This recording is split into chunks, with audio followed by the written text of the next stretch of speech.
बिस्मिल्लाहिर्रहमानिर्रहीम। अस्सलाम वालेकुम। मैं हूं माया खान और मैं हूं शाहजेब अहमद और आप आज 8 मार्च को देख रहे हैं हमारे साथ बराह रास्त सुबह सवेरे पाकिस्तान। मीठी ज़बान से कही हर कड़वी बात मान लेती है, मीठी ज़बान से हर कही कड़वी बात मान लेती है। किस्मत जाने फिर भी क्यों औरत का इम्तिहान लेती है। हर किसी पर अपना हाल दिल अया नहीं करती, हर किसी पर अपना हाल दिल अया नहीं करती। अनजान बनी रहती है गो के सब जान लेती है। आज औरत मार्च, आज 8 मार्च के दिन आलमी दिन औरतों के हुकूक के हवाले से हम तमाम लोगों को, देखने वालों को, जिनकी माएँ बहनें बेटियां और तमाम खूबसूरत रिश्ते हैं, उन सबको आज का दिन बेहद मुबारक हो और आपको भी हैप्पी वुमेन्स डे। बिल्कुल हैप्पी वुमेन्स डे। और साथ में खवातीन के हुकूक को उजागर करने के लिए खासतौर पर यह दिन मनाया जाता है, दुनिया भर में मनाया जाता है, इस तरीके से पाकिस्तान में ही मनाया जा रहा है। और आज हम कोशिश करेंगे आपकी मुलाकात करवाएं बहुत सारी खवातीन से, बाहिम्मत खवातीन से, बहादुर खवातीन से, जो कि इस वक्त हम देख रहे हैं मुख्तलिफ शोबों में काम कर रही हैं, कामयाबी से काम कर रही हैं, आगे बढ़ रही हैं, पाकिस्तान का नाम रोशन कर रही हैं। लेकिन सबसे पहले प्रोग्राम के आगाज में सुबहनामा में हम जिक्र करेंगे कुछ सियासत का, उसके बाद आपकी मुलाकातें भी करवाएंगे। सबसे पहले सियासत की अगर बात करें तो हम देख रहे हैं जिस तरीके से एक सियासी हलचल मची हुई है मुल्क भर में। और अगर हम मुल्क का सियासी माहौल देखें तो इंतहाई गर्म है। एक तरफ हम देख रहे हैं कि बिलावल भुट्टो जरदारी साहब की जो है वो मार्च भी चल रही है, दूसरी जानिब उनकी जानिब से बयानात भी सामने आ रहे हैं, जैसे कि वो कह रहे हैं कि अब उन्होंने 24 घंटे का अल्टीमेटम दे दिया वज़ीर-ए-आज़म पाकिस्तान इमरान खान को इस्तीफा देने के लिए। लेकिन साथ में वज़ीर-ए-आज़म पाकिस्तान इमरान खान ये कह रहे हैं कि जमहूरी हुकूमत को कोई किसी किस्म का भी खतरा नहीं है। बिल्कुल ऐसा ही। अदम एतमाद वाले शौक पूरा कर लें। साथ भी जो है पंजाब की सियासत में भी हलचल आ चुकी है और इसका अगर आगे बढ़े तो अलीम खान और जहांगीर तरीन की जोड़ी बनने की इतलात भी आई हैं। वही वाली बात है ना, हमें एक जो बर्ड बता के जाती है वो सारी बातें। जबकि चौधरी परवेज इलाही का कहना है कि हालात तेजी से हुकूमत के हाथ से निकल रहे हैं।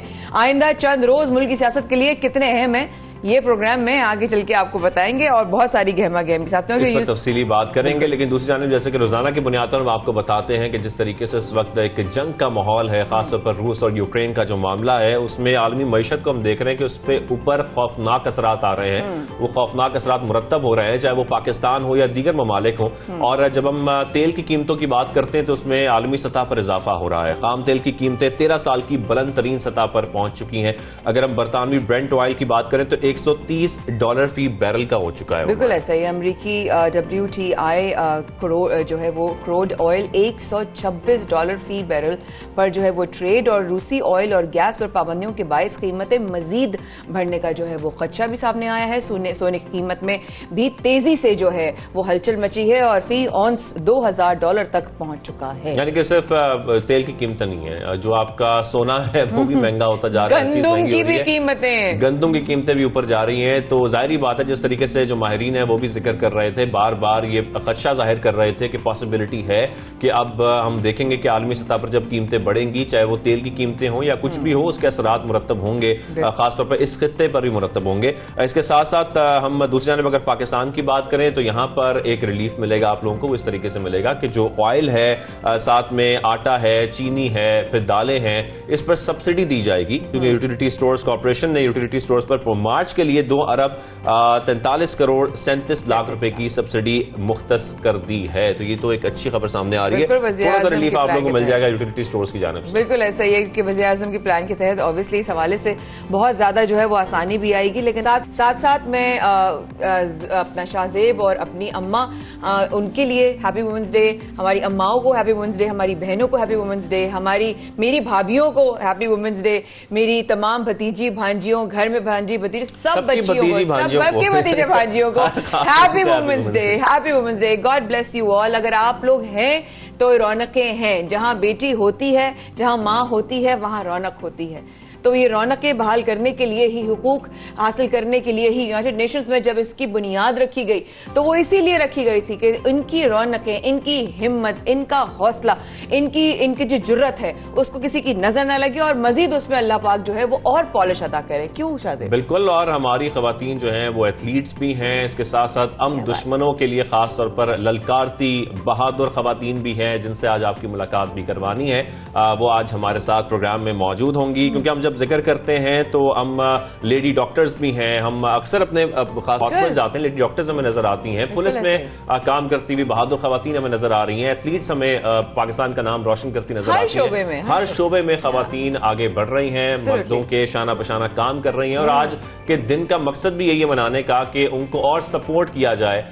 मोर power to all ladies out there, कि वो ऐसे ही आगे बढ़ती रहें, काम करती रहें और हमारे मुल्क को भी आगे बढ़ाती रहे। तो आज हम किस किस से मुलाकात कराने, बहुत प्यारे प्यारे लोगों से आपकी आज की मुलाकात, जो आज का सुबह सवेरे पाकिस्तान तो आगाज ही आप सब लोगों को ट्रिब्यूट देने के लिए हुआ है। सबसे पहले तो मैं बताऊंगी हमारे साथ जो है आहिस्ता आहिस्ता करके हम गेस्ट रिवील करेंगे, लेकिन सबसे पहले जो बाकमाल आज हमारे पास मेहमान हैं वो है स्क्वॉश में जिन्होंने मुल्क का नाम बहुत रोशन किया। इनको वैसे तो मैं बहुत अरसे से जानती हूं, लेकिन बताना जरूरी है कि इंसानियत की खिदमत के लिए इन्होंने अपने स्क्वॉश के जुनून को और इंसानी मोहब्बत के उस जज्बे को बरकरार रखने के लिए साथ साथ उन्होंने बहुत बड़ा काम किया है। वो अमेरिका में यूथ जो है लीडरशिप अवार्ड और स्पोर्ट्स वुमेन अवार्ड जीत चुकी हैं, जबकि उन्हें 6 फीट 3 इंच लंबे बाल, इनके जो बाल थे इनकी आइडेंटिटी थे, और जब इनको मैंने फर्स्ट टाइम देखा तो इनके बाल जो ना वो इतने लंबे बाल, मैं तो आशिक हो गई थी।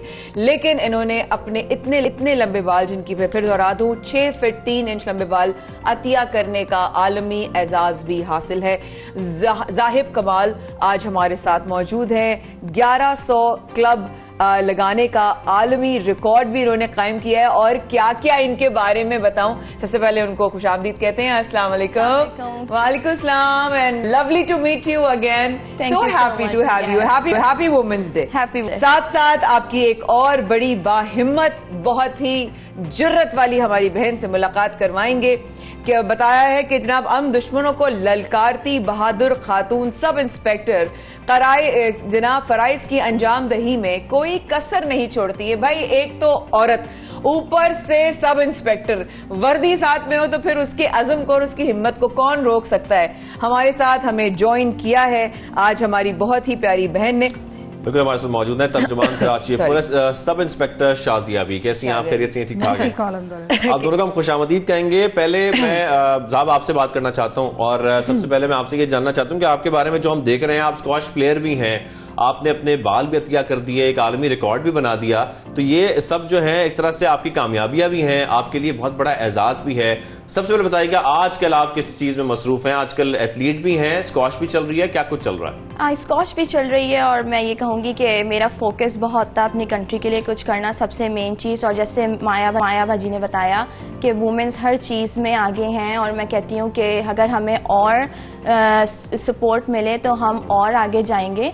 और जहाँ तक आपने पूछा कि मैं आजकल क्या कर रही हूँ, कोविड की वजह से मेरी थोड़ी सी प्रैक्टिस ब्रेक हुआ था, लेकिन मैं वापस प्रैक्टिस में आ गई हूँ, और मैं अमेरिका में कोच हूँ, और मैं स्क्वॉश की कोचिंग भी करती हूँ। और अभी मैंने रिसेंटली जॉन हॉपकिंस यूनिवर्सिटी की कोचिंग भी की है वहाँ पर, और नेवी से हमारा मुकाबला हुआ था और हम लोग जीत कर आए थे। और मेरी कोशिश होती है मैं जहाँ भी जाऊँ अपनी कंट्री का नाम रोशन करूँ, और मेरी कोशिश होती है कि मैं जहां भी स्टैंड करूं मैं पाकिस्तान का नाम रोशन करूं। Love you for this. Sub inspector Shazia ji, क्या बात है, रोबदार पर्सनालिटी है आपकी। मतलब मैं तो आपको देखा माशाल्लाह से, एक तो खातून हो, ऊपर से वर्दी हो, क्या मतलब खूबसूरत कॉम्बिनेशन है। कैसी हैं आप? मैं ठीक हूँ अल्हम्दुलिल्लाह। और जैसे भी आपने कहा कि एक औरत होने की हैसियत से पुलिस डिपार्टमेंट का हिस्सा बनना मेरे लिए बड़े एजाज की बात है। क्या बात। और ये भी मेरे लिए एजाज की बात है कि मैं पाकिस्तान पुलिस में पहली खातून तर्जुमान मुकर्रर हुई। मैं शुक्रगुजार हूँ अपने सीनियर्स की कि उन्होंने मुझ पर एतमाद किया और मुझे इस पोस्ट के काबिल समझा, और मैं अपने फराइज सर अंजाम दे रही हूँ।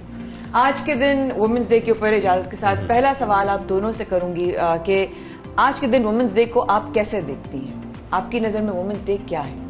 वुमेन्स डे देखिए, खवातीन, हम अक्सर सुनते हैं कि मेल डोमिनेटिंग सोसाइटी है, औरत को हमेशा फ्लरिश करने के लिए सपोर्ट की ज़रूरत पड़ती है। हालांकि मैं कहती हूँ कि अंदर से अगर आप स्ट्रांग हैं, आपका जज्बा है, तो आप कुछ भी कर सकते हैं। एक औरत के लिए कुछ भी कर गुजरना मुश्किल ज़रूर होता है, पर नामुमकिन नहीं है। आप एक दफ़ा हिम्मत करें, फिर देखें कि आपके लिए रास्ते किस तरीके से खुलते चले जाते हैं। हाँ, फैमिली सपोर्ट बहुत ज़रूरी होता है, वो प्राइमरी है। पहले आप खुद क्या करना चाहते हैं, आपको ये डिसाइड करना है। तो वंस यू डिसाइडेड, तो फिर रास्ते खुद ब खुद बनना शुरू हो और जाते आपको देख के मुझे तो एक ख्याल ये आ रहा है कि हम अक्सर बात करते हैं कि खवातीन को तहफ़्फ़ुज़ देना है, लेकिन आप तो लोगों को तहफ़्फ़ुज़ दे रही हैं खातून की हैसियत से, तो आपको कैसा महसूस होता है? आपके क्या इसके ऊपर एक मैं चाहूंगा कि आप हमारी तमाम खवातीन को आपको इस पे मैसेज देना चाहें। बिल्कुल, मैं मैसेज देना चाहूंगी। देखिए, पुलिस डिपार्टमेंट का हिस्सा होने के साथ मैं सिर्फ खवातीन ही नहीं, मैं मर्दों को भी प्रोटेक्ट कर रही हूँ। सही बात।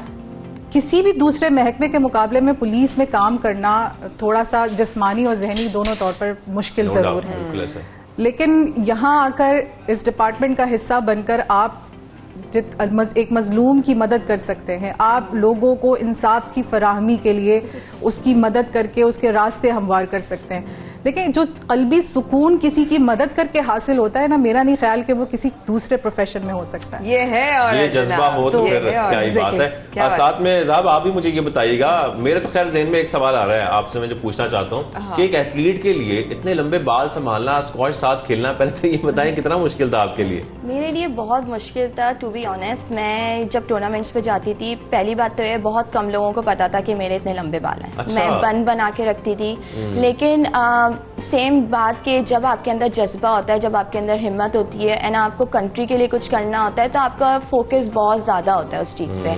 तो मैं जब स्क्वॉश में आई थी तो मेरे फादर का फोकस था कि तुम्हारे बाल लंबे हैं, अगर तुम नहीं कटवाओगी तो वो ग्रो करते रहेंगे और उसके टाइम के साथ साथ हम गिनेस अप्लाई करेंगे एज अ एथलीट, क्योंकि एज अ एथलीट किसी के भी आप देखें बाल लंबे नहीं होते हैं। तो उसको मतलब इन रियल अपने सामने लेकर आना एक बहुत बड़ा चैलेंज था मेरे लिए, लेकिन टू बी ऑनेस्ट मुझे अपनी कंट्री के लिए कुछ ऐसा करना था जिससे हम शो कर सकें कि नहीं, हमारी खवातीन किसी से पीछे नहीं है।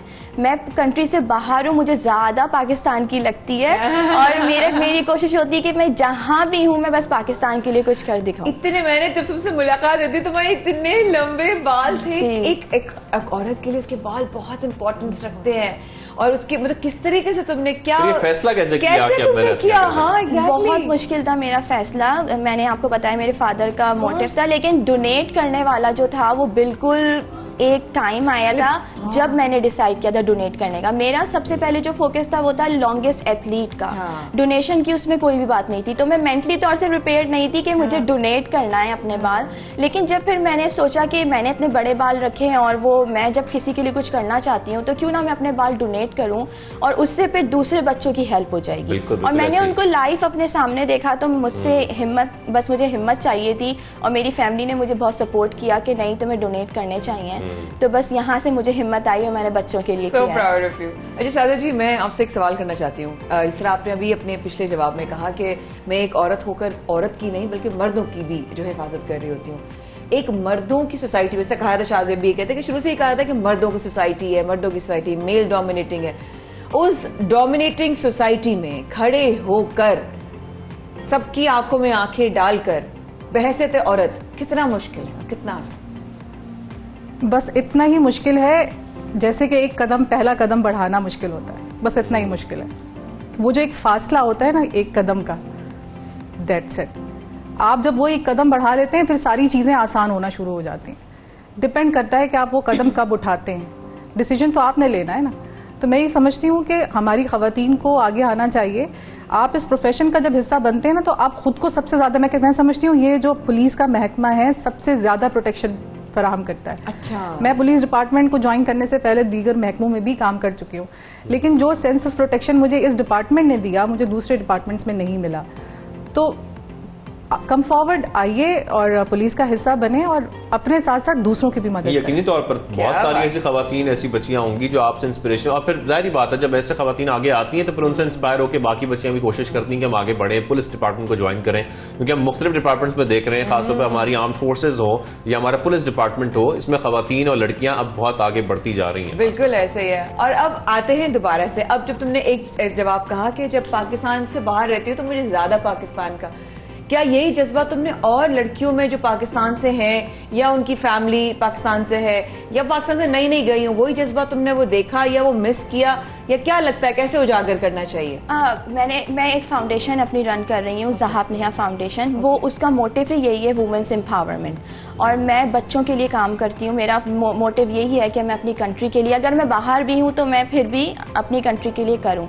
हाँ, ये मैंने ज़रूर देखा है कि जब आप कंट्री से बाहर होते हैं आपको एक्स्ट्राऑर्डिनरी अपने घर की लगती है, होम टाउन होता है। और मैं जब आई हूँ वापस, माया बाजी अब यकीन करें, मुझे ऐसा लग रहा था मैं पता नहीं कहाँ से अपने घर आ गई हूँ। वो प्यार और वो चीज़ें, बस ऐसा लग रहा था मैं बहुत सेफ हूँ अपने घर में आकर, और मुझे बहुत अच्छा लगा। मैं काफ़ी अरसे के बाद आई हूँ लेकिन मुझे बहुत अच्छा लगा, और वो मोहब्बत बहुत है। आप यकीन करें, जब आप वहाँ किसी से मिलते हैं ना, पता चल जाए हम पाकिस्तानी हैं, वो अलग ही कोई मोहब्बत होती है, अलग ही खाने होते हैं और अलग ही मोहब्बत होती है। बिरयानी ऐसी होती है वहाँ पर जैसे कि पता नहीं क्या चीजें, यहाँ रोज हम बिरयानी खाते हैं, वहाँ में बिरयानी खाने को नहीं। ज्यादा याद आ रही है आपको। शाजी साहब, यहाँ पर मैं आपसे ये जानना चाहती हूँ, जिस तरीके से हमारे यहाँ खवातीन गैर महफूज अगर महसूस करती हैं किसी भी जगह पर, पुलिस से राब्ता करने में उनको एक हिचकिचाहट होती है, उनसे बात करने में, पुलिस स्टेशन जाने में, ये जो दूरियां हैं, एक सिर्फ अगर खवातीन की बात की जाए, आप क्या समझती हैं, आप क्या किरदार निभा सकती हैं, या आपने क्या फील किया है महकमा ज्वाइन करने के बाद कि वो तमाम दूरियां मुझे खत्म करनी है, वो तमाम खवातीन जो पुलिस डिपार्टमेंट से राब्ता करना चाहती हैं, अपने मसाइल बताना चाहती हैं और तहफ़्फ़ुज़ उनको चाहिए भी है, उसके लिए आप क्या किरदार निभा सकती हैं या किरदार निभा रही हैं इस वक्त? देखें, मैं आपके चैनल के थ्रू सबको मैसेज देना चाहूँगी कि कराची में वुमेन प्रोटेक्शन सेल्स हर ज़िले में मौजूद हैं। इवन थानों में खवातीन रिप्रेजेंटेटिव्स मौजूद हैं, ताकि क्योंकि एक औरत ही एक औरत को अपना मसला सही तरीके से बता सकती है, एक औरत उसको अंडरस्टैंड सही तरीके से कर सकती है और उसको बेहतर मशवरा भी देगी, उसकी हेल्प भी करेगी। तो प्रोटेक्शन सेल्स मौजूद हैं, कम फॉरवर्ड। आप आगे हैं, आप नहीं कुछ कर सकते, आप 15 पे डायल करें, वो आपको बताएंगे कि आपने सही फोरम पे कहाँ पे जाना है। आपको वो देखिए, कम फॉरवर्ड, जब तक हम खामोश रहेंगे हमारे मसाइल हल नहीं हो सकते। बिल्कुल, इन मसाइल के हल करने के लिए हमें बोलना पड़ेगा। हाँ, और हमें बोलना किस डायरेक्शन में चाहिए, ये भी एक बड़ा अहम सवाल है शादी जी। हमें बोलना भी तो क्या है, बोलना किस डायरेक्शन में है। हमने, जैसे आपने कहा कि उनके लिए कोई काम मुश्किल नहीं है, तो हमने मुश्किल क्या बनाया हुआ है? क्या हमारी जहनी सोचे हैं जो हमने हुई हैं कि यार ये मुश्किल है, या दरअसल रियलिटी है उन चीजों में? मैं ये समझती हूँ, देखिए हमारी सोसाइटी ने, हमारी जिस सोसाइटी में अपब्रिंगिंग होती है, एनवायरनमेंट बड़ा मैटर करता है पर्सनैलिटी को बनाने के लिए। तो हमारे जो सोसाइटी है उसने ये बताया कि यार औरत को हमेशा सपोर्ट की जरूरत पड़ती, लेकिन मैं ये समझती हूँ कि ऐसा नहीं है। बॉय में और एक गर्ल में कोई फर्क नहीं है, बायोलॉजिकल डिफरेंसेस के अलावा कोई फर्क नहीं है। वो भी वही सोचता है, वो भी वही ऐसे ही सोचती है। बल्कि मैं समझती हूँ कि खवातीन जितने बेहतर अंदाज में अपने फराइज सर अंजाम देती हैं, मर्द, आई एम सॉरी टू, नहीं आप सही कह रही हैं, ये एक्चुअली खुद यही कहते हैं। मैं ये कहता हूँ कि आप इन बायोलॉजिकल डिफरेंस के बावजूद हम क्यों कंपैरिजन करते हैं मर्दों का खवातीन की अपनी एक सलाहियतें हैं, वो आगे बढ़ती हैं और बढ़ती हुई नजर आ रही हैं, मैं आपकी तरह नजर आ रही हैं, तो फिर हमें कंपैरिजन करने की जरूरत क्यों पेश आती है? ये कंपैरिजन ही असल में हमें कमजोर करता है। एग्जैक्टली, कंपैरिजन हमें कमजोर करता है। तो इसका मतलब है कि उसको किसी और के सहारे की जरूरत नहीं, सबसे पहले उसको इस बात को तस्लीम करने की जरूरत है कि मुझे किसी सहारे की जरूरत नहीं है। आप talking about you, your age group, आपकी उम्र की बच्चियां की सबसे बड़ी इनसिक्योरिटी क्या होती है कमिंग टू इवन पाकिस्तान? यहाँ की भी बात करें या वहां की बात करें, सबसे ज्यादा मुश्किल किस चीज पे लगती है कि यार ये कैसे होगा? आई थिंक जिस तरह मेरी फैमिली ने मुझे सपोर्ट किया है, आई थिंक सारी फैमिलीज़ को सबसे पहले अपनी लड़कियों को सपोर्ट करना चाहिए, ना कि आप ये सोचें कि उनको सिर्फ एजुकेशन की ज़रूरत है एंड देन उनकी वेडिंग्स हो जाती हैं। आई थिंक अगर आप बिलीव करें कि जिस तरह आप अपने बेटों पे बिलीव करते हैं कि वो घर चलाएंगे, वो पूरा ख़ानदान बनाएंगे या वो जॉब्स करेंगे, आप इसी तरह अगर लड़कियों को भी अपना बेटा समझ के ही उन्हें आगे बढ़ाएं तो हम किसी से कम नहीं हैं। और उसके अलावा यहाँ पे पाकिस्तान में मैं यही कहूँगी कि मैं अपने क्लब में देखती हूँ, अपने अराउंड देखती हूँ, स्पोर्ट्स कॉम्प्लेक्स में, इवन जब टूर्नामेंट्स होते हैं डिफरेंट स्टेट से जब हमारे पास यहाँ पे खेलने आते हैं कराची में, लैक ऑफ सपोर्ट। उसका रीज़न यही है कि फैमिली उनको सपोर्ट नहीं करती है, कुछ बच्चियों के पास पैसे नहीं होते हैं कि वो ट्रैवल किस तरह करेंगी। इसी वजह से मैंने अपनी फाउंडेशन लेकर आई हूँ कि मैं अपनी फाउंडेशन के जरिए उन्हें सपोर्ट करूँगी, उनको एजुकेट करूँगी। ज़हाब हमारे साथ मौजूद हैं, शाजिया हमारे साथ मौजूद हैं, बहुत सारी खवातीन हमारे साथ मौजूद होंगी। एक बड़ा अहम सवाल इन लोगों से करूँगी इस वक्फे के बाद। जिस साहब ने बार बार कहा मेरे वालिद साहब, शाजिया का भी, मेरा भी, and I am very sure आप सब लोगों की जिंदगियों में एक ऐसे वालिद, एक ऐसे भाई, एक ऐसे शौहर, एक ऐसा बेटा या एक ऐसा मेल फिगर जरूर होगा जिसने आपको जरूर हिम्मत दिलाई होगी, पीठ थपथपाई होगी। सफ़े के बाद happy women's day. We are celebrating women's day today on सब सवेरे Pakistan. Please do stay with अस।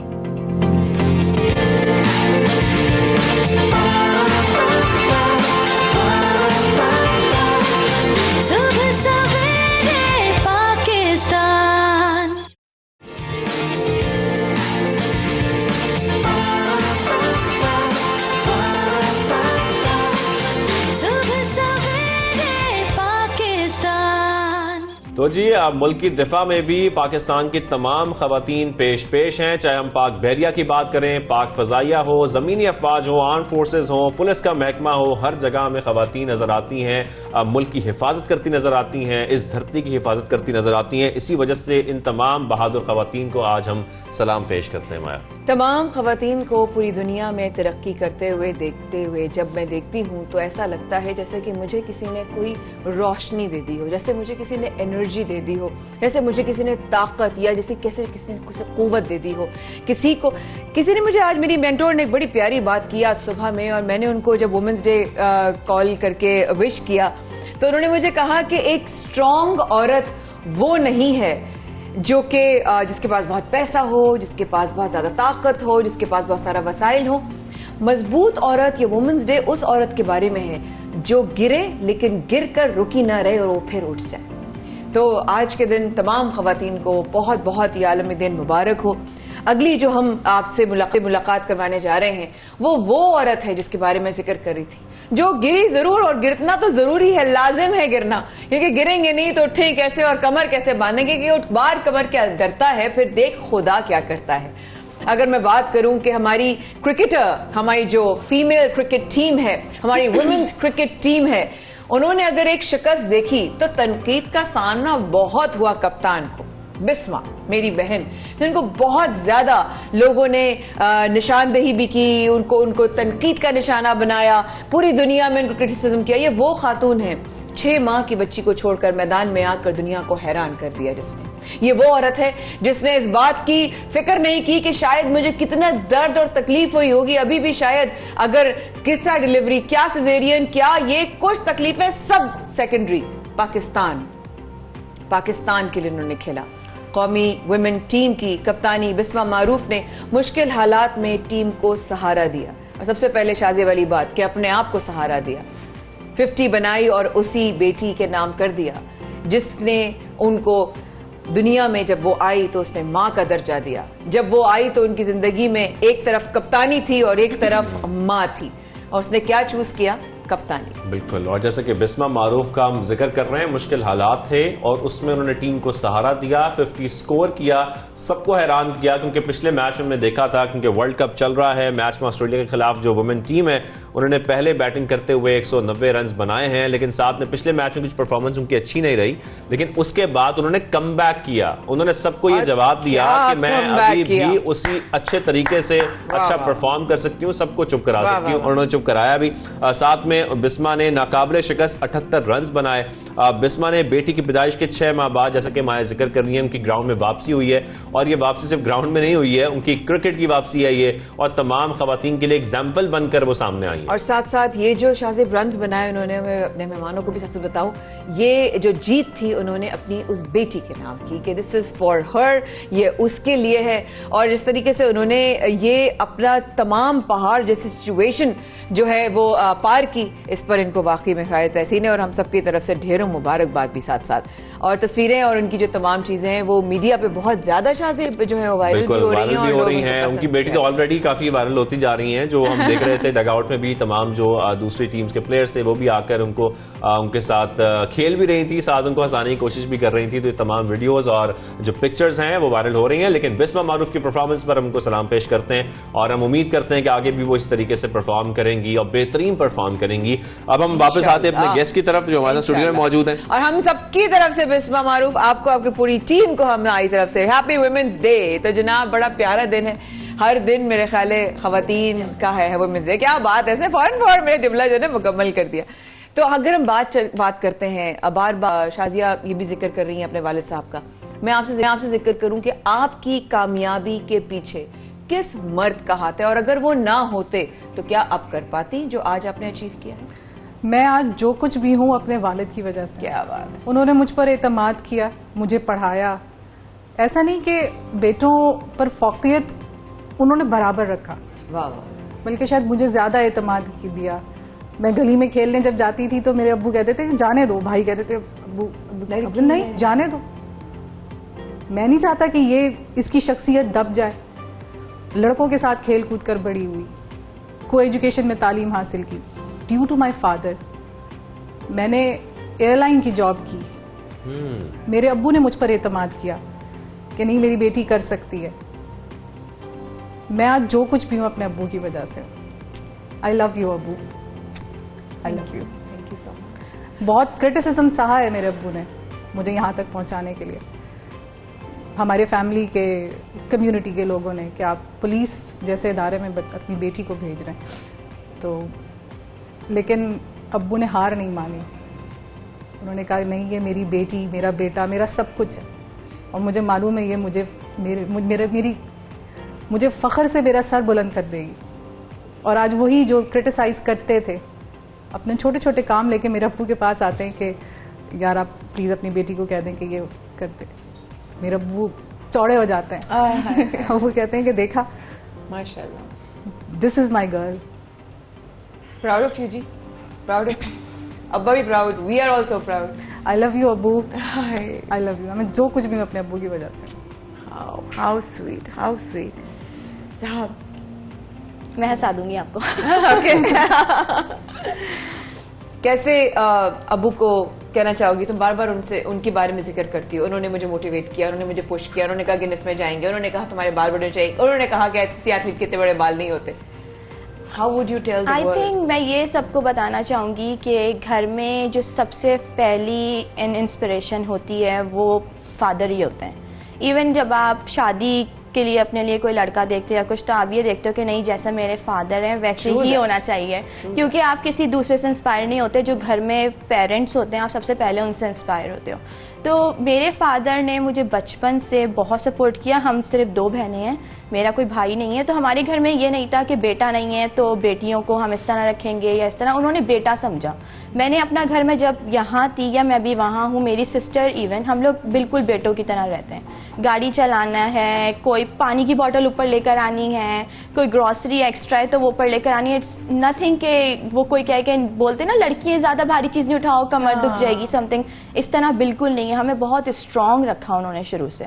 और अगर किसी ने कुछ कहा तो कभी उन्होंने किसी को ब्लेम नहीं दिया, लेकिन पीछे से हमें गाइड किया, कि मोटिवेट किया कि ना कि हम सैड हो जाएं और उस स्टोरी को लेके बैठ जाएं।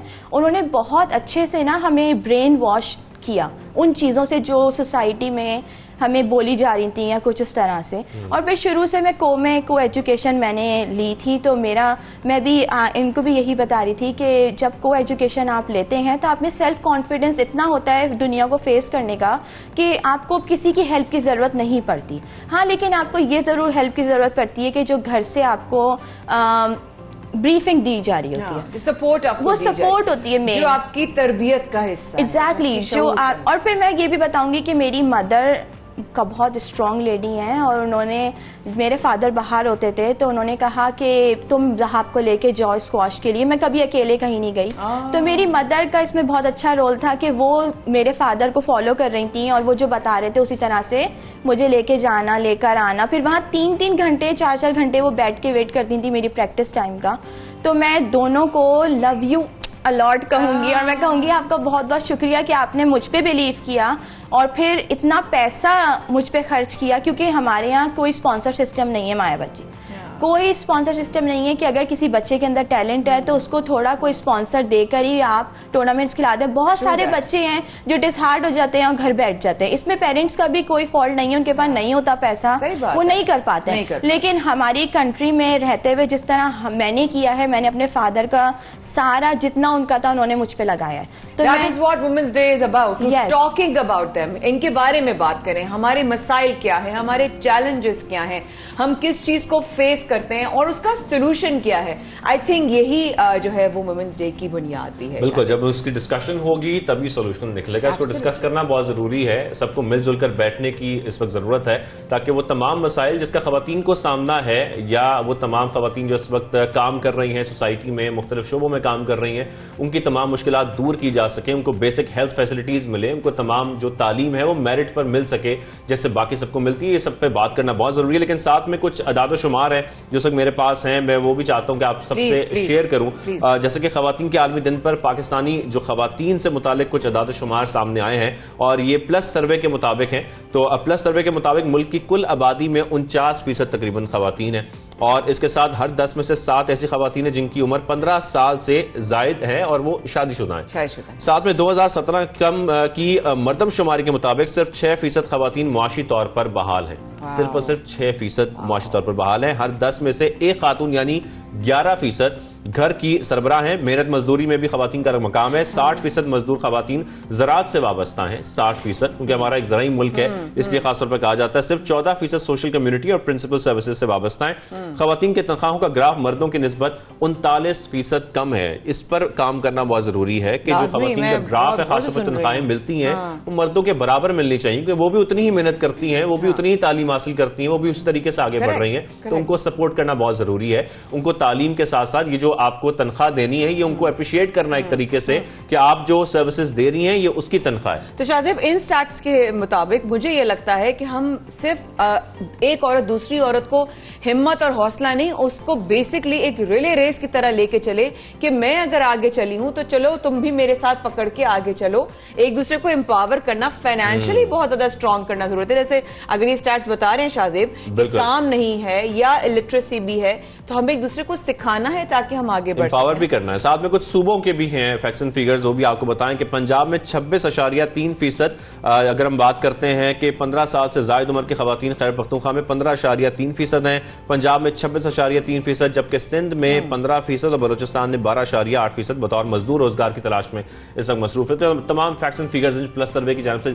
जारी किए गए हैं, या आप लोगों के साथ शेयर करने इसलिए जरूरी है क्योंकि जब हम डिस्कशन करते हैं, जब हम बात करते हैं खवातीन की, तो हमें यह मालूम होना चाहिए कि हमारे मुल्क में इस वक्त खवातीन की आबादी कितनी है, उनकी जरूरियात कितनी है, क्योंकि जब तक आपको पॉपुलेशन के बारे में नहीं पता होगा, आपको उनकी आबादी के बारे में नहीं पता होगा, आप उस पर काम नहीं कर सकते। उसके बाद उस पर पॉलिसी मेकिंग होनी चाहिए। अब ये देखिए कि अगर यहाँ पर 15 साल से ऊपर की जो लड़कियां हैं जिनकी शादियां हो गई हैं और अब या नहीं हुई हैं, या 15 साल से उम्र की जो खवातीन हैं, उनका जरा स्टेटस अगर देखें तो इनमें अगर बेवाओं की तादाद देखें 7% है, 7% विडोज के लिए क्या काम हो रहा है, क्या कर सकते हैं हम, कैसे उनको मदद कर सकते हैं। किसी के बच्चे हैं, किसी के नहीं है, अगर नहीं है तो अपनी कफालत करना भी तो है ना, सरवाइव भी तो करना है ना, कैसे वो चलेंगी। अगर हम देखें किनकी शादी बिल्कुल नहीं हुई 15 साल से ऊपर की, वो 25% हैं। अब वो 25% जिनकी शादियां नहीं हुई, या तो वो उन बच्चियों में से होंगी जो घर की सहायता जिम्मेदारी भी कर रही होंगी, या उनमें से होंगी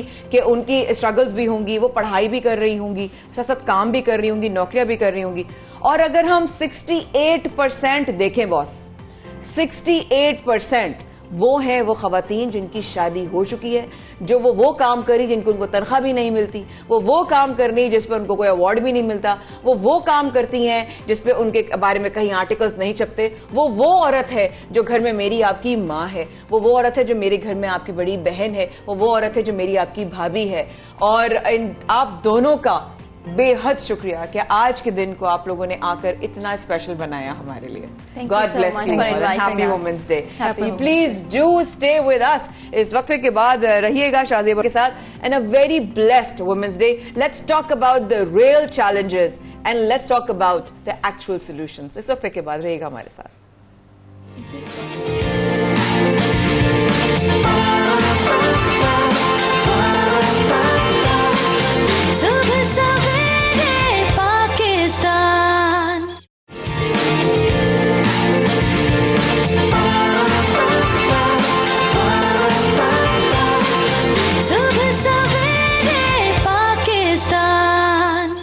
वेलकम बैक। आप देख रहे हैं सुबह सवेरे पाकिस्तान, माया खान और शाहज़ेब अहमद के साथ। तो खवातीन से बातें और भी करनी है। खवातीन का दिन आज खासतौर पर मनाया जा रहा है 8 मार्च, और आपकी मुलाकात भी करवाएंगे एक और गेस्ट से भी। लेकिन उससे पहले कुछ मुल्क में सियासी हलचल चल रही है, और जिस तरीके से हम देख रहे हैं कि सियासी गर्मा गर्मी हो रही है, मुलाकातें हो रही हैं, कुछ ऐलानात किए जा रहे हैं, और बहुत सारी अब बातें खुलकर सामने आ रही हैं। तो उसके बाद पॉलिटिकल बात करना अब बहुत लाजमी है, और इस पर हम जानने की कोशिश भी करेंगे कि सूरत-ए-हाल किस तरफ जा रही है। मुख्तलिफ जमातों से हम बात करेंगे, जिसकी मार्च चल रही है उनसे भी बात होगी आज, और साथ में ऑपोजिशन की जमातों से भी बात होगी, हुकूमती नुमाइंदे से भी बात होगी कि असल में सियासत में चल क्या रहा है। क्योंकि हम ये भी देख रहे हैं कि अलीम खान साहब की मुलाकात हुई है, जो जहांगीर तरीन ग्रुप है उनसे, और उसमें भी कुछ बड़े अहम ऐलानात सामने आए हैं। साथ में उनके अरकान की जानिब से यह भी कहा जा रहा है कि अगले 48 घंटे बड़े अहम है। ये किस हैसियत से अहम है, किस वजह से अहम है, ये जानना ही बहुत जरूरी है। साथ साथ एक बात भी बहुत जरूरी है, आम इंसान, आम शहरी, आम पाकिस्तानी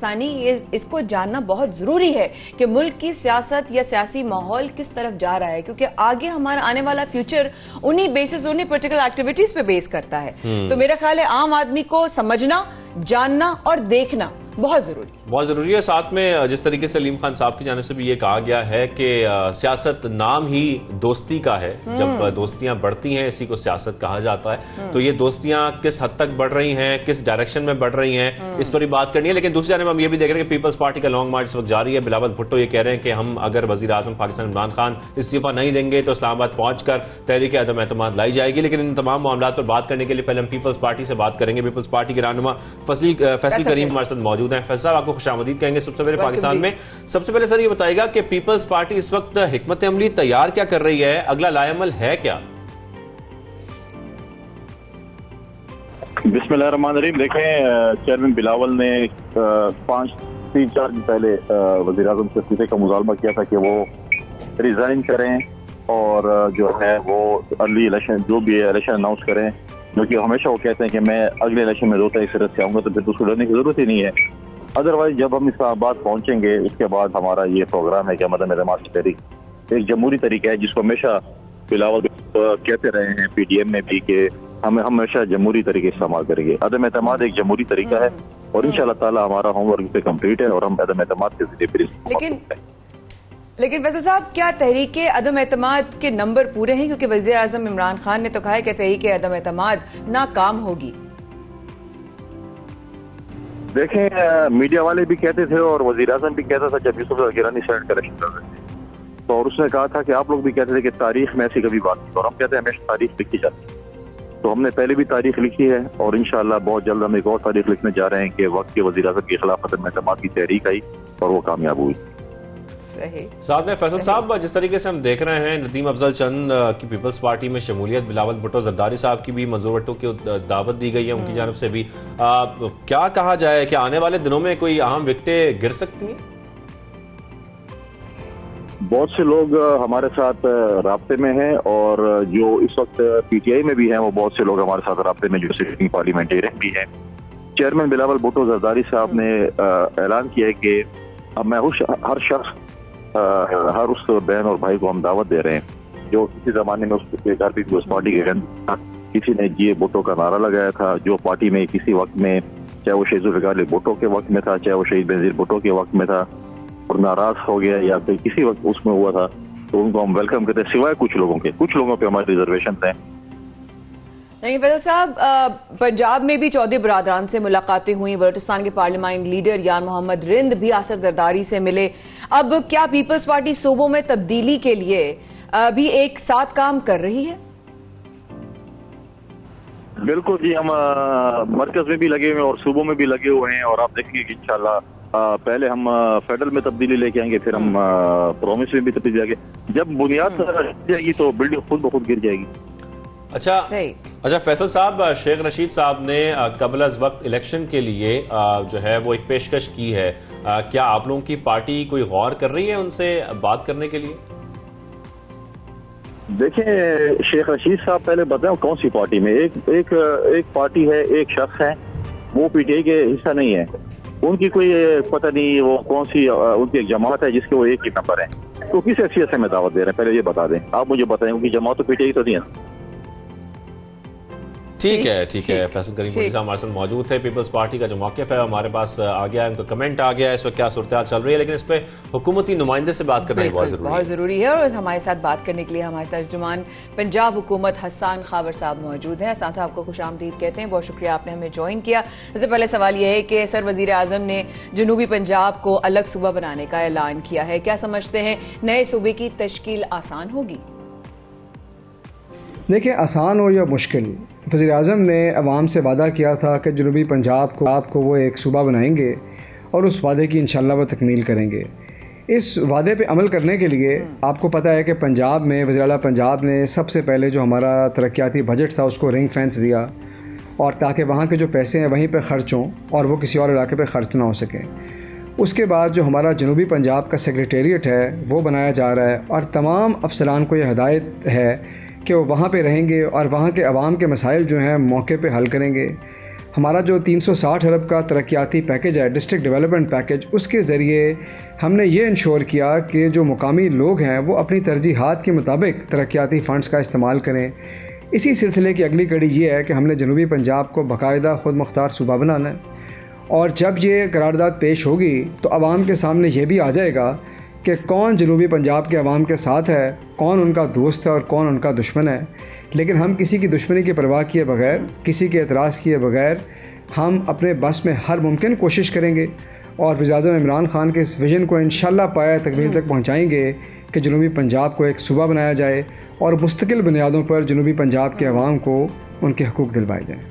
अच्छा हसन साहब, जिस तरीके से हम ये देख रहे हैं कि सर आप में इस वक्त काफ़ी सियासी हलचल चल रही है और दूसरी जानिब पर कुछ तब्दीलियों की कोशिशें भी की जा रही हैं, तो इन तब्दीलियों के हवाले से भी ज़रा बताइएगा कि क्या कोई सूबाई हुकूमत को कोई ख़तरा है, कोई परेशानी है या कोई फिक्र नहीं है? देखें, हलचल जो होती है वो तो थिएटर में भी होती है, हलचल सिनेमा में भी होती है, हलचल मेलों ठेलों पर भी होती है, तो हलचल से नहीं घबराते। बात यह है कि यह हुकूमत जो है 3.5 साल से कायम व दायम है। हमारा फोकस जो है वो आवाम की खिदमत में रहा है, और वज़ीर आला उस्मान बुज़दार ने यह साबित किया है कि बग़ैर नमूदो नुमाइश के, बग़ैर फ़ोटो शूट के आवाम की खिदमत करेंगे।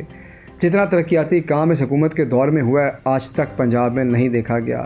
पूरे पंजाब के लिए 360 अरब का डिस्ट्रिक्ट डेवलपमेंट पैकेज दिया गया। पंजाब के हर शख्स को हेल्थ कार्ड दिया जा रहा है। आप मुझे बताएं कि ऐसा कौन सा तरक्याती मंसूबा पहले आया जिसके बेनिफिशरीज़ जो हैं वो पूरी पॉपुलेशन हो। ये सिर्फ़ और सिर्फ तहरीक इंसाफ के दौर में हुआ है।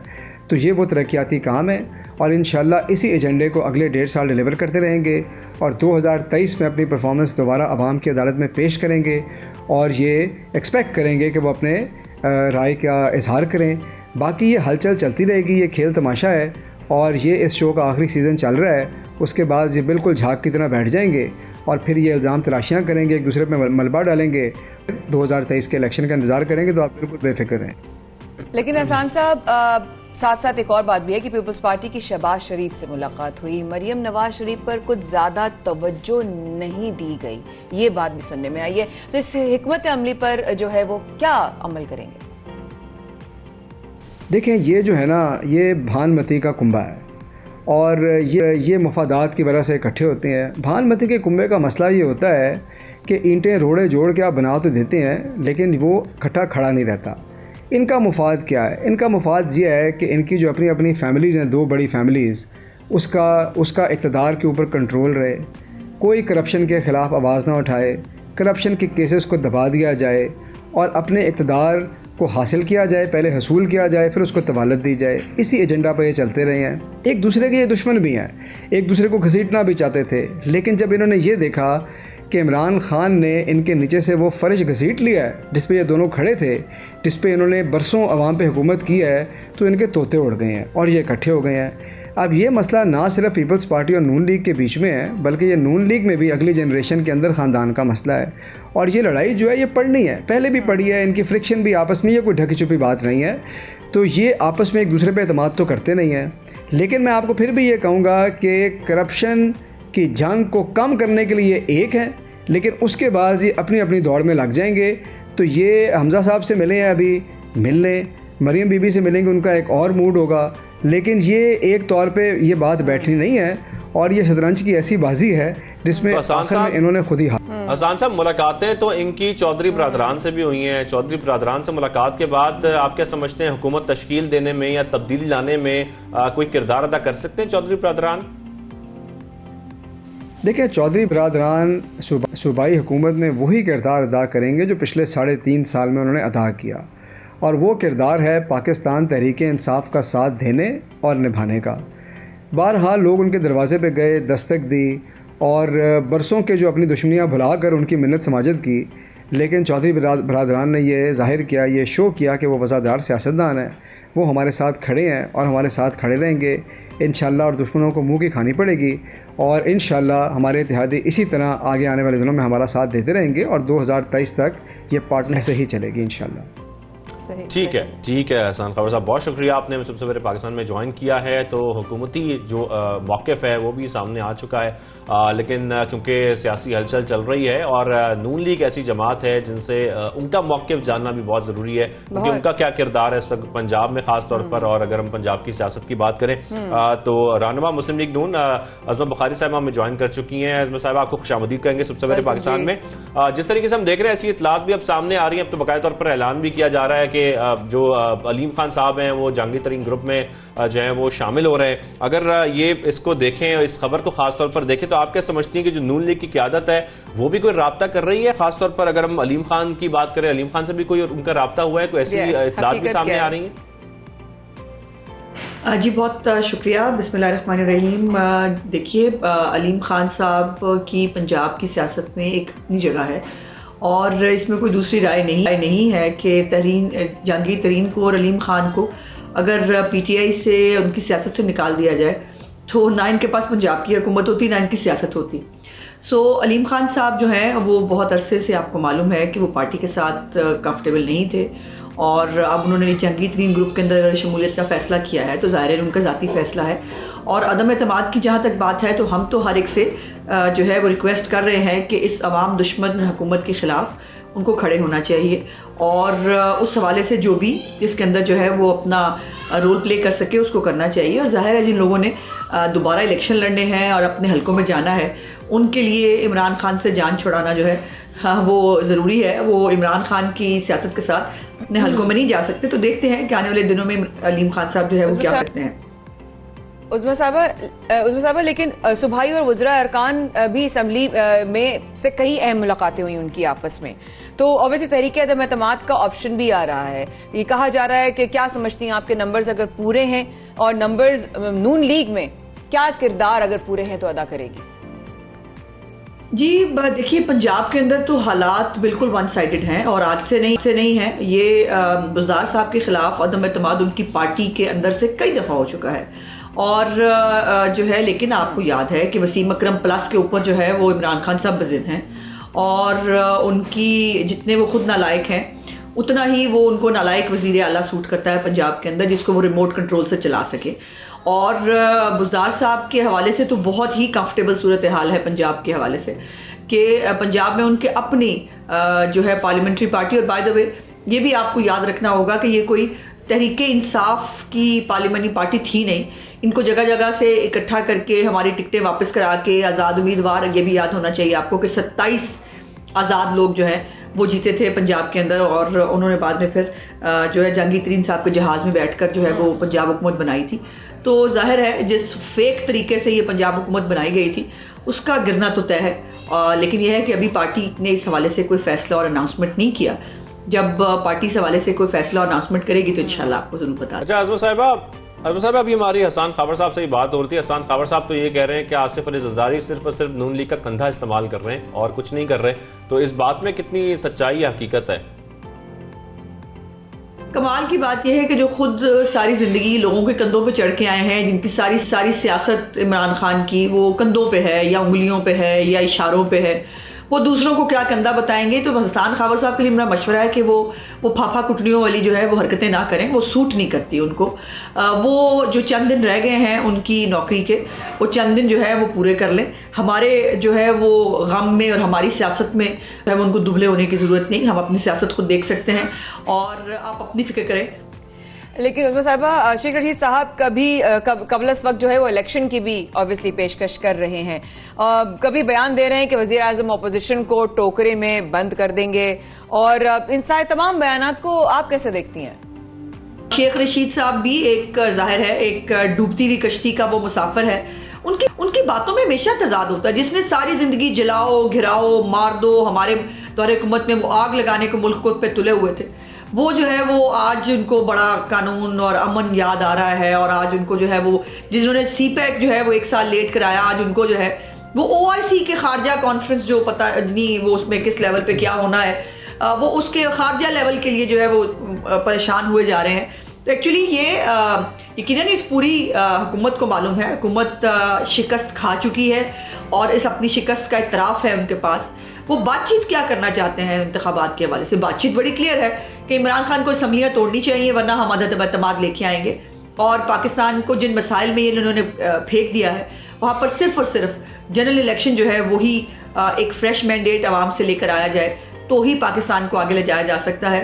वरना इन पागलों की बस्ती ने जो पाकिस्तान का हाल किया है उसमें किसी अब बात की गुंजाइश नहीं है। फौरी तौर पर पाकिस्तान में फ्री एंड फेयर इलेक्शंस होनी चाहिए। इसके साथ साहिबा ये भी बताएगा, जिस तरीके से हम देख रहे हैं मुलाकातें चल रही हैं, खासतौर पर एक बड़ी मुलाकात जो है वो मौलाना फजल रहमान साहब की भी हुई है, शहबाज शरीफ साहब के साथ मुलाकात हुई है, उनकी जरदारी साहब की भी मुलाकात हुई है शहबाज शरीफ साहब के साथ। लेकिन इस पूरे मंजरनामे में, इस पूरी सियासी हलचल में हमें मरियम नवाज साहिबा कहीं फ्रंट फुट पर नजर नहीं आ रही हैं। कोई ये खास हिकमत अमली है नून लीग की या कोई और वजह है?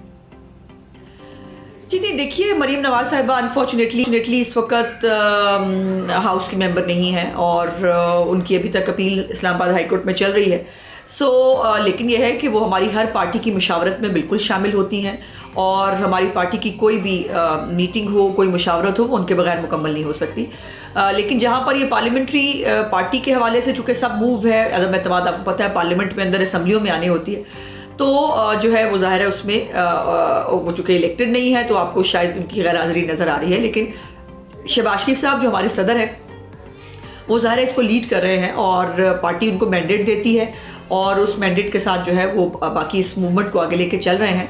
बहुत जल्द इंशाअल्लाह ताला जब मरीम नवाज साहिबा भी हाउस के अंदर होंगी तो एक पार्लियामेंट्री जो उनका एक रोल होगा वो भी जो है वो फिर आपको नजर आएगा। सियासतदान वो बहुत मकबूल सियासतदान है, उन्होंने अपनी मकबूलियत भी साबित की है, अपने आप को सियासतदान भी एक बहादुर साबित किया है। एक पार्लियामेंट का एक रोल उनके लिए रह गया है, इंशाल्लाह वो भी बहुत जल्द पूरा हो जाएगा। अच्छा जुल्फ़िकार साहबा, आइंदा जो चंद रोज हैं वो मुल्क की सियासत के लिए बहुत ही अहम है। आप क्या समझती हैं, कितने आप इसकी क्या अहमियत हो सकती है? आप प्लीज जरा ये भी बताएं कि कितने अहम है आने वाले दिन? कितने अहम है आप ये पूछे कितने खतरनाक हैं, और काफ़ी ख़तरनाक हैं अगर आप मुझसे पूछें तो। चूँकि इमरान खान की जो रुखसती है आज जो है वो चंद बड़े बैठकर इमरान खान की रुखसती का जो है वो तारीख फाइनल करेंगे, जैसे हमारे माशरे में हमेशा बड़े रुखसती जो है उसकी डेट फाइनल करते हैं। तो ये बड़ी बात कह रही हैं आप। और उसके साथ साथ इस इमरान खान की हुकूमत के लिए आने वाले चंद रोज़ बहुत ख़तरनाक भी हैं। खतरनाक कह दिया। ठीक है उस्मा बुखारी साहिबा, बहुत शुक्रिया। और आपके मुताबिक आइंदा जो 48 घंटे हैं वो अहम नहीं है, खतरनाक हैं। लेकिन खैर अब देखते हैं आगे चलकर क्या होता है। हुकूमती नुमाइंदे जो हैं, जो हुकूमती रहनुमा हैं, वो क्या कह रहे हैं। जिस तरीके से मुलाकातें भी हो रही हैं, लेकिन इसके बाद जिस तरीके से जिक्र किया जा रहा है अगले 48 घंटे का, तो ये तो 48 घंटे के बाद पता लगेगा कि इसमें क्या होने जा रहा है। लेकिन यहाँ पर ये होने जा रहा है कि हमें थोड़ी सी ब्रेक लेनी है। ब्रेक के बाद वापस आते हैं, फिर आपकी मुलाकात एक और बाहिम्मत खातून से कराएंगे।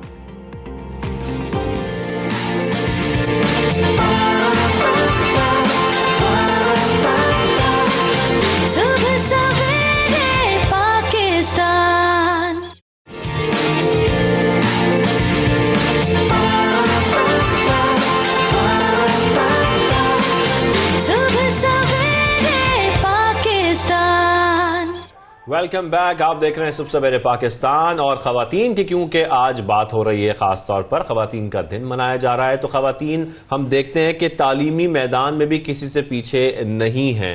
कल की सिन्फे नाजुक आज की सिन्फे आहन है, ये बात साबित कर रही है। हर लड़की, हर औरत, हर माँ, हर बेटी वो बढ़ते हुए कदम जहां वो अपने बाप, भाई, अपनी फैमिली का और अपने असातिज़ा का सबका नाम रोशन करती चली जा रही है। तो शाहजेब, हम एक बहुत ही खास इंसान से मुलाकात करने वाले बिल्कुल, हैं। और खास इंसान की जो वजह शोहरत है वो इस वक्त हम रिसेंटली एक और कहानी भी है वो भी आपको बताएंगे कि क्या हुआ, कैसे वो एकदम बहुत ज्यादा वायरल भी हो गई, मशहूर भी हो गई, लेकिन साथ में उनकी कुछ सर्विसेज भी हैं। उन्होंने रिसेंटली जो है CSS मुकम्मल किया है और मुकम्मल करने के बाद फॉरेन सर्विसेज में इस वक्त ज्वाइन भी वो कर चुकी हैं। तो आपकी हम मुलाकात करवाते हैं डॉक्टर लारेब शेख से। लारेब, कैसी हैं आप? खुशामदीद कहेंगे आपको और women's day. Thank you so much for having me and welcome. मैं ठीक हूँ इस वक्त बिल्कुल। Thank you.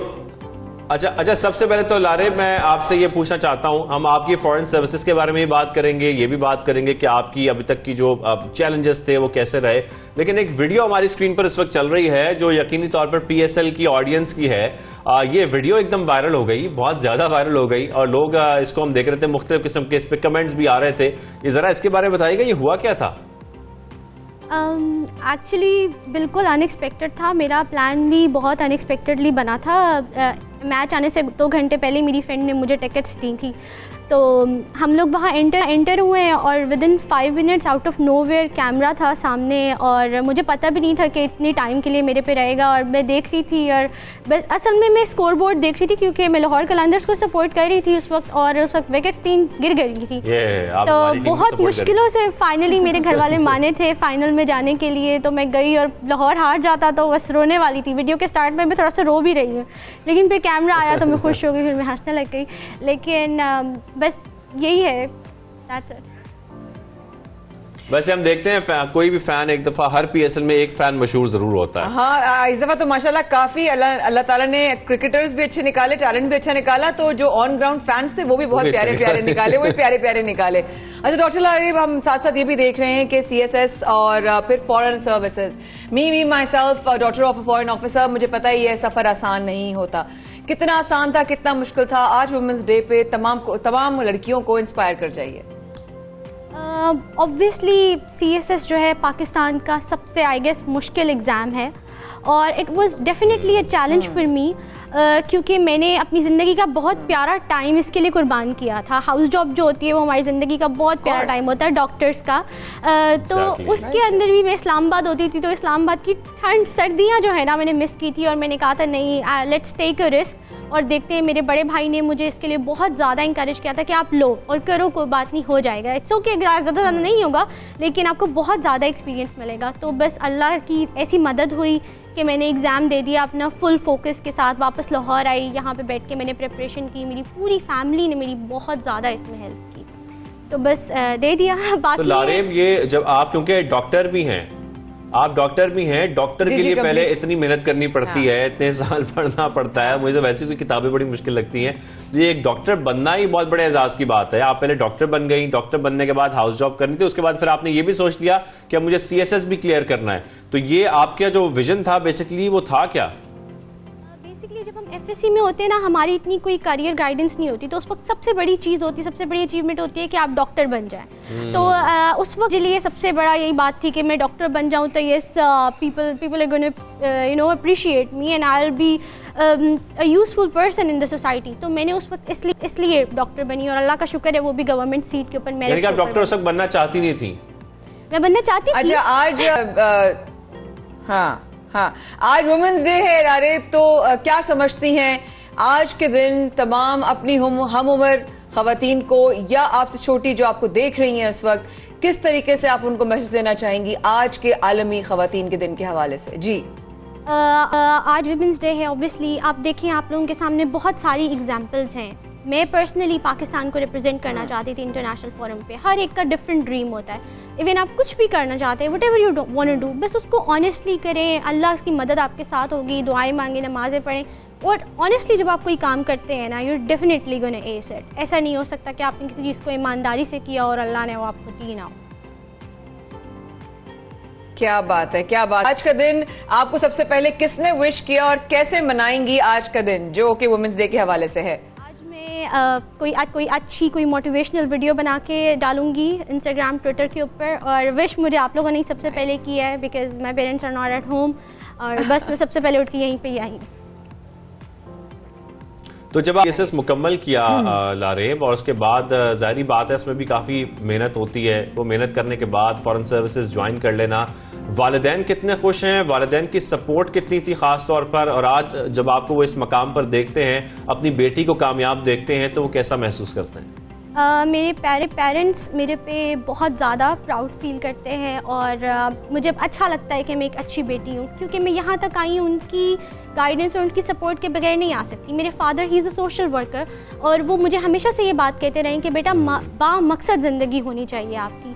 तो ये जो बामकसद ज़िंदगी है ना, कि इंशाल्लाह पाकिस्तान के लिए कुछ करना है, कभी ना कभी अपनी कंट्री के लिए कुछ करना है, ये चीज़ मुझे हमेशा मोटिवेट करती रही है। उसके अलावा देखिए, obviously CSS is not easy, तो मेरी जहाँ फैमिली ने मेरी इतनी ज़्यादा हेल्प की, वहाँ पे मेरे मेंटोर्स भी मेरे साथ हमेशा रहे हैं। मेरे sir Taimur Bukhari read write के, उन्होंने मुझे ऐसे गाइड किया कि I was able to do it within 3 months। That feels like a miracle. तो yeah I am so thankful to him, to my parents, to my siblings, everyone. अच्छा, साथ में लारे मुझे ये भी बताएगा, जिस तरीके से हम आगाज में बात कर रहे थे फैन मूवमेंट की, PSL की, तो मुझे साथ में ये भी बताएगा कि जब हम देखते हैं खास तौर पर जब कोई भी फैन ऐसे मशहूर हो जाते हैं सोशल मीडिया पर, और कोई भी इस पे वायरल हो जाते हैं, वीडियोस वायरल हो जाती हैं, तो उसके बाद उनकी फॉलोइंग में बड़ा इजाफा हो जाता है और फिर वो अपना प्रोफेशन छोड़ के कोशिश करते हैं इन्फ्लुएंसर्स बन जाएं। आपका कोई ऐसा प्लान तो नहीं है कि आप इन्फ्लुएंसर बनने की कोशिश कर रही हो, या आपकी कोई ख्वाहिश हो, या आप कह रही नहीं भाई ये तो बस एक मूवमेंट था, ये खत्म हो गया, मेरी जो सर्विसेज है फॉरेन सर्विसेज के लिए है? नहीं, डेफिनेटली मैंने, ये तो एक लाइफ टाइम अचीवमेंट है ना, foreign services, it was always my dream. मैं हमेशा इसी को परस्यू करूंगी।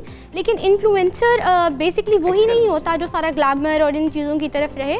इन्फ्लुएंस का मत करने का मतलब है कि आप सोसाइटी में एक पॉजिटिव इम्पैक्ट डालें। तो अगर आप उसको इन्फ्लुएंसर कहते हैं तो डेफिनेटली हर तरीके से इन्फ्लुएंस कर सकते हैं आप। यस, तो आप मैं लोगों को ऑलराइट, थैंक यू डॉक्टर साहबा, thank you being with us today on such a special occasion. Women's day है आज, तो हमारी पूरी टीम की तरफ से आपको, आपकी वालदा को, आपके दोस्तों को, आपकी जिंदगी में तमाम स्पेशल खवातीन को वुमेन्स डे बहुत बहुत मुबारक। Thank you so much for joining us from Lahore studios. ये तो थी जनाब बहुत ही प्यारी सी हमारी एक फॉरेन ऑफिसर भी और CSS ऑफिसर भी डॉक्टर लारेब हमारे साथ मौजूद थी। लेकिन डॉक्टर बनने के लिए आपने उनसे पूछा, आसान नहीं होता वाकई में बनना, और सही तरीके से इंसान को जो है ना वो दिन और वो साल और वो रातें वो करनी पड़ती हैं। लेकिन बहुत सारे प्रोसेस ये भी हैं, ना सिर्फ डॉक्टर बनने के, क्योंकि लाइफ में शायद if I am not wrong हमें पढ़ना होता है, हम लोगों को भी बोथ एक्चुअली हम लोगों को पढ़ना है, हमें देखना है, मुताला करना है। कभी सर में दर्द भी होता है, कभी जो है शायद टेम्पल्स वाले एरिया में तकलीफ हो जाती है, कभी आंखों के बीच में दर्द शुरू होता है। तो इसको कहीं ना कहीं जो लोग होते हैं कहते हैं तुम अपनी आंखें टेस्ट करा लो। बिल्कुल, और होता भी है कि अक्सर हम ये देखते हैं कि हमारी जब सर में दर्द हो रहा होता है तो आंखों के इर्द गिर्द बहुत पेनफुल हो जाता है हमारे लिए। इवन आंखें कभी कभार ऐसे महसूस होती है आंखों में जलन हो रही है ना, जलन महसूस हो रही होती है। उसकी वजूहात क्या है, क्या मसाइल हैं, क्या ये स्ट्रेस की वजह से होता है, टेंशन होती हैं, या इसका आंखों से कोई लेना देना नहीं है। लेकिन हम इसको समझना चाह रहे हैं क्योंकि हम आजकल बहुत ज्यादा स्मार्टफोन यूज करते हैं, लैपटॉप यूज करते हैं, टीवी बहुत ज्यादा देखते हैं। तो इन डिजिटल दुनिया में भी हमारे लिए बहुत जरूरी है कि हमारे पास जितनी इन्फॉर्मेशन हो वो उतना ही अच्छा है। हमें पता होना चाहिए जो हम चीजें इस्तेमाल कर रहे हैं उससे क्या नुकसान हो सकते हैं, या अगर आपके पेनफुल हो रहा है आपकी आंखें तो उसकी क्या वजूहात हैं, कि आपकी आईसाइट वीक है या कोई और वजह है। एक चीज बहुत लाजमी मुझे आज पता करनी है कि क्या हम हर सर के दर्द को आंखों की कमजोरी से जोड़ सकते हैं, क्योंकि ये पता होना बहुत जरूरी है कि ये जो दर्द हो रहा है क्या वाकई आंखें जो है वो आपकी खराब हो रही हैं, या फिर आपको एक्चुअली कोई फ्लू है या कोई सर में दर्द है या कोई मस्कुलर पेन है, इसकी वजह से वो इग्नाइट कर रहा है या एग्रीवेट कर रहा है। ये पता होना बहुत जरूरी है। तो इसके लिए ये जानने के लिए एक माहिर का होना बहुत जरूरी है। तो हमारे साथ इस वक्त मौजूद हैं डॉक्टर हमजा। डॉक्टर हमजा, कैसे हैं आप? खैरियत से? ठीक ठाक? बिल्कुल ठीक ठाक, थैंक यू। डॉक्टर साहब, जैसे कि हम जिक्र कर रहे हैं, हम ये समझना चाहते हैं, जरा हमें बताएं ये क्या चक्कर है कि सर में दर्द होता है तो आंखों के इर्द गिर्द भी दर्द होता है, आंखों का कोई ताल्लुक होता है सर दर्द से खास तौर पर? जी बिल्कुल, बहुत सी ऐसी कंडीशंस हैं जिनसे आंखों का सर का दर्द का ताल्लुक है, और सबसे कॉमन जो है वो रिफ्रैक्टिव एरर, यानी कि जिनकी निगाह कमज़ोर होती है और वो चश्मे नहीं लगाते,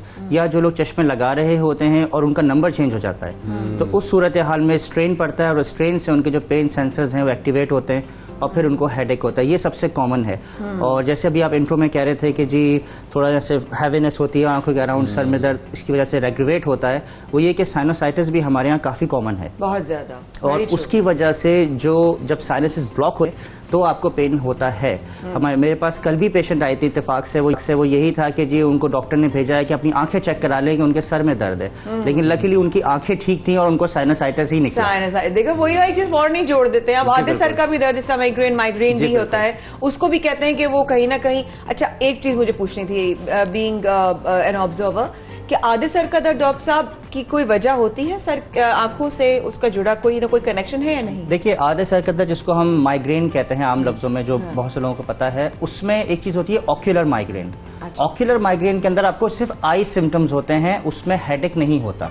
अच्छा। और अगर हेडेक होता है तो वो फिर डिफरेंट टाइप ऑफ माइग्रेन होता है। अच्छा। कुछ लोगों को खाली फ्लैशेस आती हैं और फिर जाके सर में दर्द होता है, कुछ लोगों को फ्लैशेस नहीं आती और डायरेक्ट सर में दर्द हो जाता है। तो ये थोड़े से डिफरेंट हैं, लेकिन ऑक्यूलर माइग्रेन डेफिनेटली एक एंटाइटी है जिसकी वजह से भी सर में दर्द हो सकता है। कैसे पता चले डॉक्टर साहब कि ऑक्यूलर माइग्रेन है? वो फिर आपको डॉक्टर से चेक कराना होगा कि अगर आंखों में खाली दर्द हो रहा है, अगर आंखों में नहीं, अगर आंखों में दर्द हो रहा है तो उसकी डिफरेंट कॉज है। लेकिन मैंने कहा अगर ऑक्यूलर माइग्रेन होगा तो उसमें हेडेक नहीं होता है, उसमें फ्लैशेस वगैरह आती हैं, आपको थोड़ा ऑरा सा फील होता है, लेकिन हेडेक नहीं होता। अच्छा, अक्सर ये प्रॉब्लम आती है कि क्योंकि जैसे कि हम जिक्र कर रहे थे स्मार्टफोन्स का, इलेक्ट्रॉनिक डिवाइसेस का बहुत ज्यादा इस्तेमाल अब बढ़ गया है, चाहे बच्चे हों बड़े हों, सब लोग इस्तेमाल करते हैं।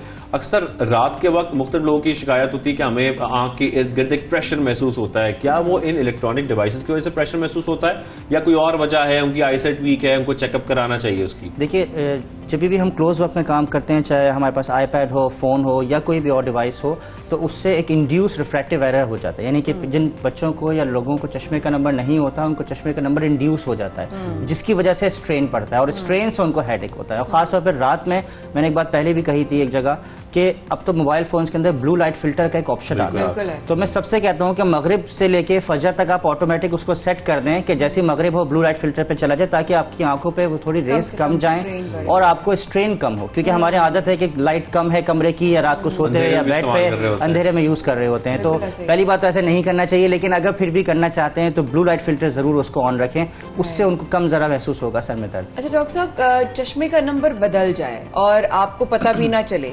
लेकिन आप फर्ज करें कह रहे एक चश्मा मेरा नया है, ये टूट गया, चलो यार पुराना रखा है वो निकाल लो। अक्सर लोग ये करते हैं, वो जो रखा है ना वो निकाल लो, वो उसमें मुझे नजर आ जाएगा, लेकिन वो लगाते लगाते सर में दर्द शुरू हो जाता है। बिल्कुल ये ऐसा ही है कि जैसे मुझे अगर चश्मा नहीं है और मैं किसी और के ग्लासेस लगा लूं, तो एक सेकंड तो खुशी में अच्छा लगेगा कि मैंने किसी ग्लासेस पहन लिए, लेकिन जब थोड़ा टाइम गुजरेगा तो I start feeling the headache और मेरे यहाँ फ्रंटल में दर्द होना शुरू हो जाएगा। ये वैसे ही है कि अगर आपके पास पुराने ग्लासेस रखे हुए, उनका प्रिस्क्रिप्शन डिफरेंट है, और अब आप नए ग्लासेस पहनना चाहेंगे लेकिन आप पुराने पहन लें, तो आपका ब्रेन उसको एक्सेप्ट नहीं करता। तो डॉक्टर साहब किसी और के ग्लासेस भी नहीं पहनने चाहिए? बिल्कुल नहीं पहनने चाहिए। मतलब अगर लोग शौक के अपने आप को शौक के 1-2 मिनट के लिए तो ठीक है, 1-2 मिनट के लिए पहन सकते हैं, लेकिन लॉन्ग टर्म नहीं पहनने चाहिए, क्योंकि उससे हमारे जो आई के मसल्स है ना वो थोड़े फटीग में चले जाते हैं।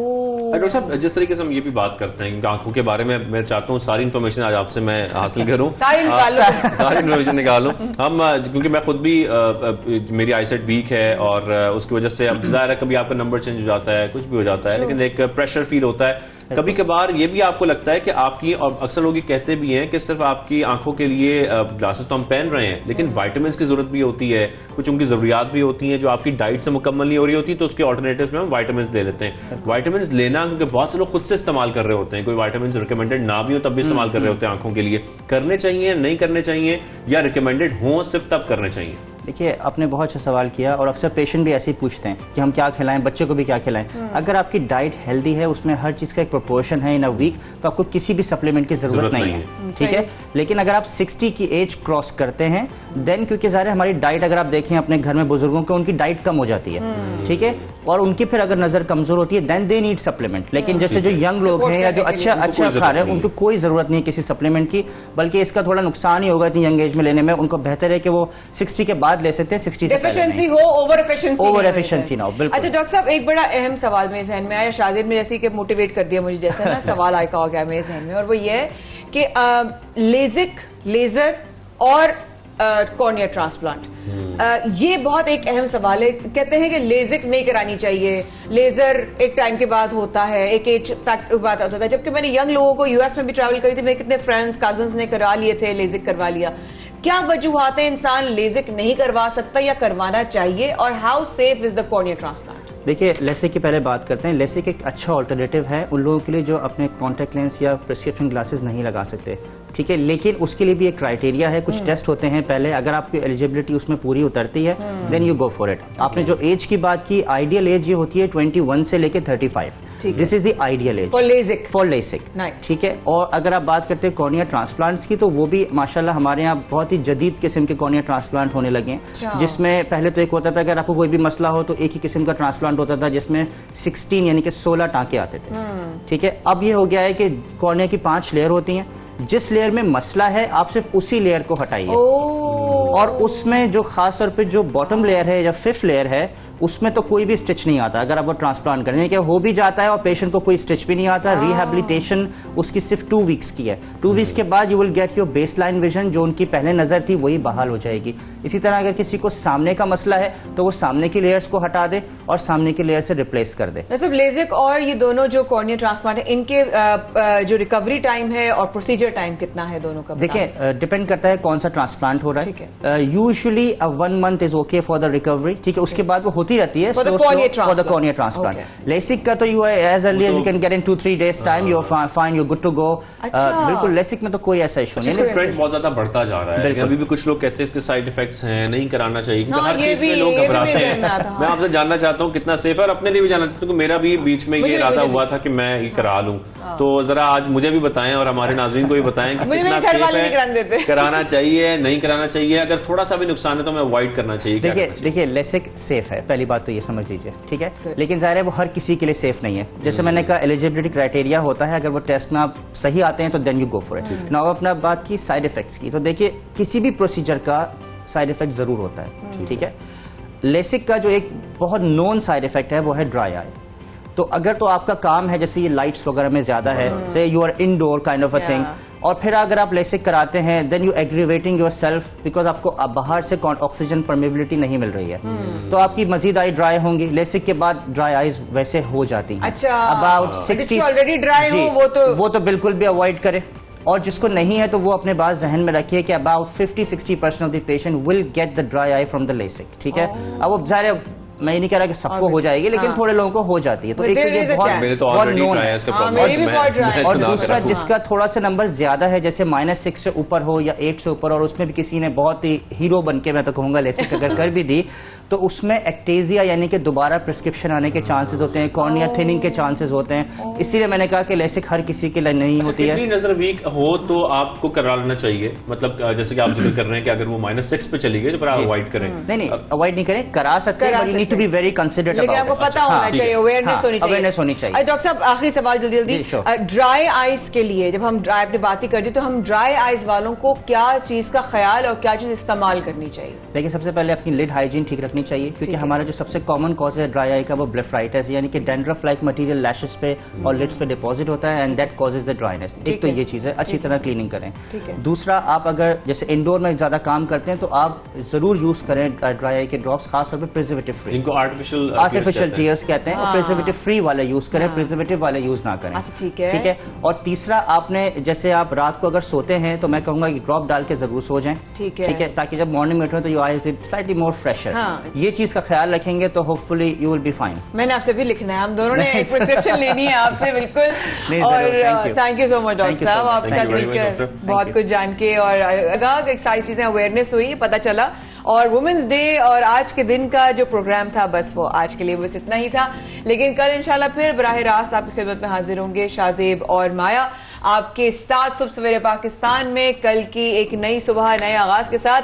अगले 48 घंटे बहुत ही जबरदस्त हैं, जैसे कि उज़र बुखारी साहब ने कहा, बहुत ही खतरनाक है, अहम ना कहिए खतरनाक कहिए। देखते हैं सियासी माहौल क्या खबर लेकर आएगा और बहुत कुछ। सुबह सवेरे पाकिस्तान में कल इंशाल्लाह सुबह आपकी खिदमत में हाजिर होंगे। आज शाम 4 बजे जरूर देखिएगा, रिपीट रखिएगा अपना ख्याल। तब तक के लिए अल्लाह हाफ़िज़।